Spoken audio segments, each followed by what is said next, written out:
Hello and welcome to the channel. तो इस video में हम बात करेंगे नेचुरल गैस की, आपके क्रूड ऑयल की, गोल्ड की और सिल्वर की। नेचुरल गैस और क्रूड ऑयल को देखेंगे सबसे पहले, फिर गोल्ड और सिल्वर को देखेंगे। इंटरनेशनल गोल्ड और सिल्वर XAU USD और XAG USD के नाम से होते हैं। इंडियन गोल्ड को भी देखेंगे, इंडियन सिल्वर को भी देखेंगे, और नेचुरल गैस और क्रूड इंडियन वाला भी देखेंगे, और वेस्ट टेक्सास वाला भी देखेंगे, WTI वाला भी देखेंगे। सबसे पहले चलते हैं क्रूड ऑयल पे, नेचुरल गैस पे। तो यहाँ पर आपको दिख रहा है कि नेचुरल गैस में जो एक ऑल टाइम हाई हमें नज़र आ रहा है वो 801 पे है। मंथली टाइम फ्रेम का ये चार्ट है।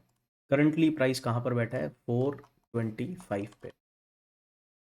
रिवर्सल कहाँ से आया है? 264 से। तो 264 से 425 पहुँच चुका है नेचुरल गैस। 425 से क्या 801 पहुँचेगा, उसके बारे में समझने की कोशिश करते हैं। कहाँ पर सपोर्ट एरियाज़ हैं और कहाँ पर रेजिस्टेंस एरियाज़ हैं। तो इमीडिएट सपोर्ट एरिया की अगर हम बात करें ऑन मंथली टाइम फ्रेम, तो हमें 401 का जो एरिया दिखता है, जब तक नेचुरल गैस 401 के ऊपर ट्रेड कर रहा है तब तक इसके अंदर बाय ऑन डिप्स की स्ट्रैटेजी रहेगी और ये अपसाइड में जाता रहेगा। मेजर रेजिस्टेंस जो इसके लिए एरिया था वो यही था, ऑलमोस्ट 400 का एरिया। एक काफ़ी अच्छा रेजिस्टेंस था क्योंकि यहीं से पिछले टाइम पे एक ब्रेकडाउन देखने को मिला था और काफ़ी टाइम बाद आके प्राइस ने उसको स्लोली एंड स्टडीली री अप्रोच किया है। तो अब यहाँ से ऑल टाइम हाइस तक का अगर आप टारगेट देखोगे तो कुछ बहुत ज़्यादा दूर नहीं रह गया है। 88% दूर है सिर्फ। और अपने लो से नेचुरल गैस कितना रिकवर कर चुका है उसके बारे में बात करें तो 234% ये ऑलरेडी अपने लो से, जो इसके अंदर एक लो बना था in the month of March 2024 के अंदर 127 का, वहाँ से ये ऑलमोस्ट 234% अपसाइड में आ चुका है। अब 88% दूर इसका ऑल टाइम हाई है जो कि है $800 का। तो यहाँ से ऑलमोस्ट आपके पास 90% का गेन नेचुरल गैस के अंदर है। स्ट्रेंथ की बात करें तो स्ट्रक्चर काफ़ी बुलिश है। यहाँ पर एक काफ़ी अच्छा सपोर्ट एरिया है 270 का। 270 के ऊपर natural gas will stay bullish, भले ही यहाँ पे हमें एक नेगेटिव क्लोजिंग मिलके प्राइस पुल बैक करने को आ जाए 300 के एरियाज तक, बट 270 इंटैक्ट रहना चाहिए ऑन मंथली टाइम फ्रेम। अब बात करते हैं वीकली टाइम फ्रेम पे और समझते हैं कि कहाँ से ये मोमेंटम स्टार्ट हुआ है नेचुरल गैस के अंदर। तो देखोगे तो इस साल 264 का जो प्राइस था वो सबसे पहले विजिट किया मार्च में, फिर अप्रैल में प्राइस आया और अगस्त में ऑलमोस्ट जो लो लगाया वो 227 के एरिया का लगाया, 227 तक। फिर अक्टूबर ऑनवर्ड्स एक ब्रेकआउट मिलता है और प्राइस 400 का जो एक रेजिस्टेंस एरिया था जहाँ से पिछले टाइम पे एक सेलिंग देखने को मिली थी, उस एरिया को अप्रोच करता है और दो candles back to back closing कर देता है वीकली टाइम फ्रेम पे इस रेजिस्टेंस जोन के ऊपर। तो यहाँ पर स्ट्रेंथ है, बट एक मोमेंटम अच्छा खासा हो चुका है। तो यहाँ पर आपको प्रॉफिट बुकिंग भी देखने को मिल सकती है। ऑलमोस्ट 51% का ये मोमेंटम है जो इसने ऑलमोस्ट सवा डेढ़ महीने में दिया है। अब चलते हैं डेली टाइम फ्रेम पर और सपोर्ट आइडेंटिफाई करने की कोशिश करते हैं। जो इमीजिएट इमीजिएट जो लॉजिकल सपोर्ट एरिया है 404 से लेके और 399, ये एरिया एक काफ़ी अच्छे सपोर्ट की तरह नेचुरल गैस के अंदर काम करने वाला है। जैसे ही ये सपोर्ट एरिया ब्रेक होगा फिर जो नेक्स्ट एरिया ऑफ सपोर्ट बनता है 376 का बनता है और 366 का बनता है। 366 के नीचे काफ़ी नेगेटिव हो जाएगा और अपने ब्रेकआउट जोन को रीटेस्ट करने के लिए आ सकता है 270 के एरियाज़ को। बट जब तक प्राइस 400 के ऊपर बना हुआ है, 400 पार नेचुरल गैस अगर है तो इसके अंदर बाय ऑन डिप्स ही चलेगा। एक बारी 400 का नंबर, 400 का राउंड नंबर ब्रीच होगा तो फिर हम एक जो ब्रेकआउट एरिया है उसके पुल बैक की बात कर सकते हैं। अभी के लिए हम बात करें स्ट्रक्चर की, तो अभी के लिए स्ट्रक्चर एक काफ़ी बड़ा गैप बना के गया है। ये गैप है आपका ऑलमोस्ट 312 से लेके 336 की रेंज का एक गैप पेंडिंग है यहाँ पर। बट जो मोमेंटम है वो काफ़ी सीरियस है। पुल बैक एक अच्छा ब्रेकआउट देने के बाद प्राइस ने कंसोलिडेट करा है और अपसाइड में ही रेंज को ब्रेक करा है। अगर ये रेंज डाउनसाइड में ब्रेक हो रही होती तो हम थोड़ा वरिड हो सकते थे for correction in natural gas, but अभी structure is looking great. Immediate resistance 433 के अराउंड है। प्रीवियस क्लोज जो मिली है वो 425 की मिली है। 433 के बाद नेक्स्ट टारगेट दिखता है 443। और बड़े टाइम फ्रेम पे हम ऑलरेडी बात कर चुके हैं कि जो प्रीवियस हाइज हैं वो अब ज़्यादा दूर नहीं है। अगर हम वीकली और मंथली टाइम फ्रेम की रेजिस्टेंसेस की बात करें तो 491 है, 627 है और 750 का एरिया है और फिर ऑल टाइम हाइज का एरिया। तो इस तरीके से हमें नेचुरल गैस को देखना है। जब तक 270 के ऊपर है तब तक मंथली और वीकली पे बुलिश है, और जब तक 400 के ऊपर है तब तक डेली टाइम फ्रेम के अंदर ये बुलिश रहने वाली है। तो नेचुरल गैस बुलिश है, तो इसके ऑपोजिट को देखते हैं। और यहाँ पर आप क्रूड ऑयल को देखोगे, ये WTI क्रूड ऑयल है, US का क्रूड है ये। तो इसको अगर आप देखोगे तो ये lower lows and lower highs की एक स्ट्रक्चर के अंदर है।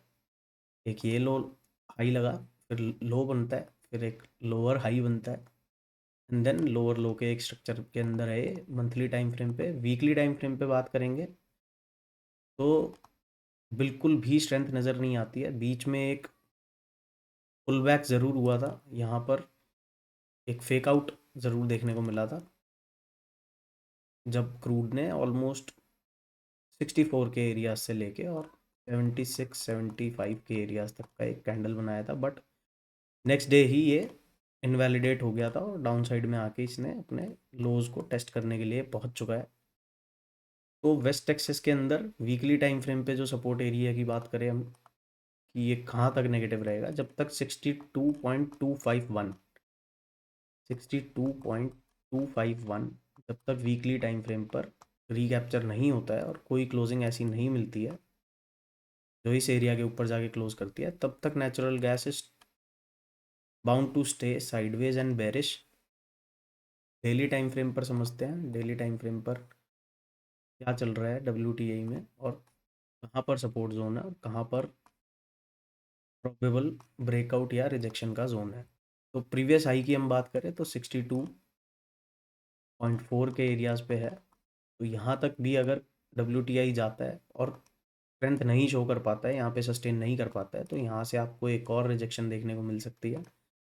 अपसाइड के बारे में बात हम कब करेंगे, जब एक बार ये प्रीवियस हाई निकलेगा और 63.16 का जो एरिया है 63.16 को जब अपसाइड में ब्रेक करेगा तो हम WTI के अंदर एक अपसाइड का मोमेंटम देख पाएंगे। प्रीवियस रिजेक्शन जोन्स तक, इन एरियाज तक ये बाउंस कर सकता है और उसके बाद भी नेगेटिव रह सकता है। तो मंथली में कब पॉजिटिव होगा, मंथली में काफ़ी दूर है क्रूड का पॉजिटिव होना। तो हमें छोटे टाइम फ्रेम से मतलब डेली टाइम फ्रेम ऑनवर्ड्स ही देखना पड़ेगा। सबसे पहले अगर पॉजिटिव इसमें कुछ देखना है तो 62.251 के ऊपर जब तक क्लोज नहीं होगा तब तक इसके अंदर कोई पॉजिटिविटी नहीं आएगी, इसके नीचे नेगेटिव ही रहने वाला है।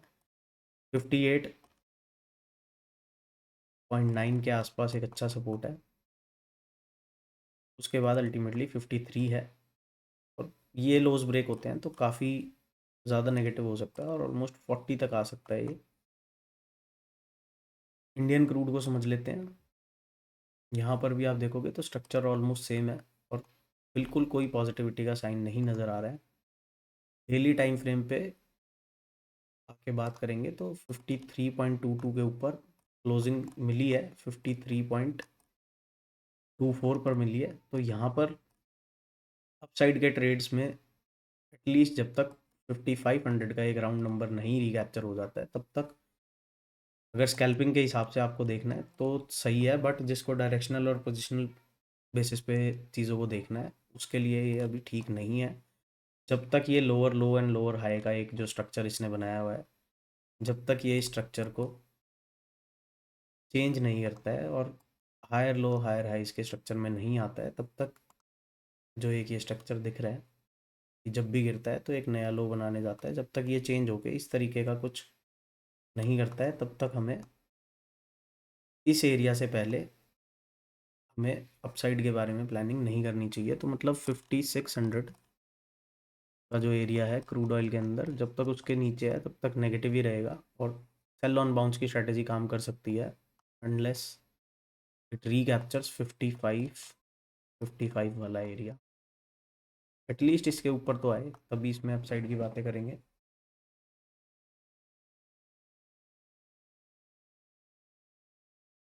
है एक अच्छा सपोर्ट जोन, यहाँ पर भी एक सपोर्ट है 49-40 के आसपास। ब्रेकआउट जो प्रोबेबल ब्रेकआउट है वो 55 के ऊपर ही आएगा। जब तक 55-10 नहीं अपसाइड में ब्रेक होगा तब तक इसमें अपसाइड की कोई बात करना सही नहीं है। अब देख लेते हैं एक बारी गोल्ड को। गोल्ड में मंथली टाइम फ्रेम पर चलते हैं पहले। और जो एक मंथ हाई इसने ऑलरेडी लगाया हुआ है 4381 का, 4381 का जो इसका लाइफ हाई है वो अभी तक अनटैप्ड है, बट जो प्रीवियस क्लोजिंग मिली है 4215 के आसपास वो एक अच्छी क्लोजिंग है। तो वीकली टाइम फ्रेम पर चलते हैं। वीकली में ये देखते हैं कि 4381 का एक हाई लगता है, उसके बाद लो वॉल्यूम पुल बैक चलता है। एक प्रीवियस वीकली कैंडल अच्छी आई है, बट जो एक रेजिस्टेंस जोन है 4235 का उसके नीचे ही क्लोजिंग आई है। तो ब्रेकआउट की बात करें 4235 एटलीस्ट रिकैप्चर हो जाना चाहिए और 4381 जैसे ही अपसाइड में ब्रेक होगा तो फ्रेश साइज की टेरिटरी में गोल्ड आएगा और 4717 का नेक्स्ट टारगेट है on weekly time frame. Daily time frame पर देखेंगे और यहाँ पर गोल्ड और सिल्वर के परफॉर्मेंस का भी डिफरेंस देखेंगे।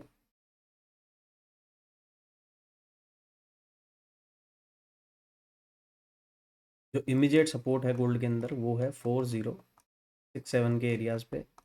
इससे ऊपर कौन सा सपोर्ट है, इससे ऊपर 41 एंड 20 का जो एरिया है वो एक अच्छा सपोर्ट है। उसके ऊपर कहाँ है सपोर्ट, उसके ऊपर 41 एंड 50 के एरिया पे अच्छा सपोर्ट है। रेजिस्टेंस कहाँ है, रेजिस्टेंस जो नियरेस्ट है वो 42 एंड 33 के आसपास है। उसके बाद 4316 और अल्टीमेटली 4381 का रेजिस्टेंस है। ये हाइज ब्रेक होंगे तो नेक्स्ट टारगेट 4442 का रहेगा और अगला टारगेट 4629 का। ये था गोल्ड का चार्ट। हमने मंथली टाइम फ्रेम पे देखा, फिर वीकली पे देखा, फिर डेली पे देखा। अब चलते हैं सिल्वर पे, XAG USD को देखेंगे। मंथली पे चलेंगे सबसे पहले, डिफरेंस एक समझेंगे। जो प्रीवियस हाई था सिल्वर के अंदर जब ये अपने रेजिस्टेंस के नीचे क्लोज दिया था तो 54.5 का एक प्रीवियस हाई था। सिल्वर ने उसको ब्रेक किया है और फ्रेश ऑल टाइम हाई बनाया है। गोल्ड से पहले मूव किया है 56.296 की सिल्वर की क्लोजिंग है। वीकली टाइम फ्रेम पर देखते हैं, एक ये हाई लगा हुआ था गोल्ड में भी हमने देखा जहाँ पर लो वॉल्यूम पुल बैक हुआ और एक अच्छा ब्रेकआउट कैंडल आया, बट वो अपने रेजिस्टेंस एरिया के नीचे था। बट सिल्वर में ऐसा नहीं है, सिल्वर ने अपने रेजिस्टेंस एरिया को काफ़ी डिसाइसिवली अपसाइड में ब्रेक करा है और नेक्स्ट एरिया जो सिल्वर के अंदर दिखता है वो 61.370 का दिखता है ऑन वीकली टाइम फ्रेम। अब चलेंगे डेली टाइम फ्रेम पर, समझेंगे कहाँ पर है नेक्स्ट रेजिस्टेंस और कहाँ पर है इमीडिएट सपोर्ट एरियाज। तो एक प्रीवियस हाई जो था सिल्वर के अंदर 54.4 के आसपास था, फिर प्राइस ने एक लो लगाया 45.35 का, वहाँ से अपसाइड में आया सिल्वर 5349 पे। एक अच्छा रेजिस्टेंस जोन था जहाँ से हमें ये रिजेक्शन भी देखने को मिली, बट ये लो वॉल्यूम सेलिंग का मतलब सिंपल होता है कि ये एक पुल बैक चल रहा है और 49.47 का जो एक सपोर्ट जोन था वहाँ पर प्राइस ने कई दिन कंसोलिडेट किया और एक अच्छी कैंडल से ब्रेकआउट किया, फिर एक डोजी फॉर्म की और जैसे ही डोजी का हाई निकाला एक अच्छा बुलिश मोमेंटम दिया प्रीवियस सेशन में। अभी रीसेंट रेजिस्टेंस जो इमीडिएट रेजिस्टेंस है वो 57.01 पे है। इमीडिएट सपोर्ट्स की बात करें तो फर्स्ट सपोर्ट एरिया है 53 पे, 53 सिल्वर नहीं लूज करना चाहिए फर्स्ट एरिया। सेकंड एरिया है 51.74 और अल्टीमेट सपोर्ट 49.471। 49 471 अगर डाउन साइड में ब्रेक हो जाता है तो silver on daily time frame negative हो जाएगा, बट अभी इसके अंदर कोई वीकनेस नज़र नहीं आ रही है। और 57 का एरिया है, फिर 58 है, एंड देन अल्टीमेटली 61.9 एंड 62.4। काफ़ी अच्छे स्ट्रक्चर में सिल्वर है, और गोल्ड सिल्वर से अभी पीछे है। कितना पीछे है वो भी देखते हैं। ये है सिल्वर का चार्ट, जिसने अपना प्रीवियस हाई ब्रेक करके ऑलमोस्ट 3.5% का मोमेंटम कर दिया है। और गोल्ड कहाँ बैठा है? गोल्ड में आप देखोगे तो ये अपने प्रीवियस हाई से ही ऑलमोस्ट 4% अभी दूर है। और प्रीवियस हाई को निकालने के बाद अगर इसको अनदर 3% जाना है तो ऑलमोस्ट ये 7% दूर है as compare to results of silver. तो 7% फालतू सिल्वर ने परफॉर्म किया है गोल्ड से। पीछे हमने काफ़ी दिनों पहले एक वीडियो बनाई थी कि गोल्ड और सिल्वर में से कौन सा एक बेटर चीज़ है। उस वीडियो को मैं अभी यहाँ पे डाल दूंगा, आप इसको भी देखना जाके वीडियो को। आपको एक व्यू मिलेगा कि कौन सी चीज़ों में लॉन्ग टर्म के लिए बैठना चाहिए और किस चीज़ को अक्यूमुलेट करना चाहिए। तो this is all in this video. मिलते हैं नेक्स्ट वीडियो में। बाय बाय, जय श्री राम।